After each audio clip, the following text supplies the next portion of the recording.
Marie-France Champagne with you for the last time as we wrap up this good wine, excellent wine value for the holidays. We had promised you wines under $15.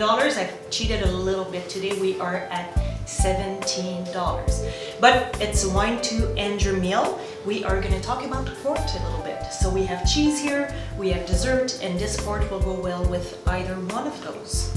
So we have two ways of making sweet wines and dessert wines. So for those of you familiar with ice wine is a naturally sweet wine. So we're going to let the grapes dry on the vines a little bit. It's going to concentrate the sugar. So ice wine is a naturally sweet wine.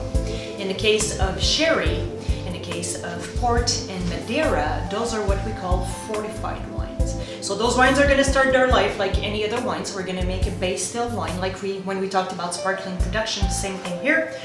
But here what we're going to do, we're going to stop the fermentation by adding up to 20% of the total juice in the bottle, and it's going to be 95% alcohol by volume. So it's neutral brandy that we're going to add to our natural wine, and that's going to retain all of the natural sugars in the grape.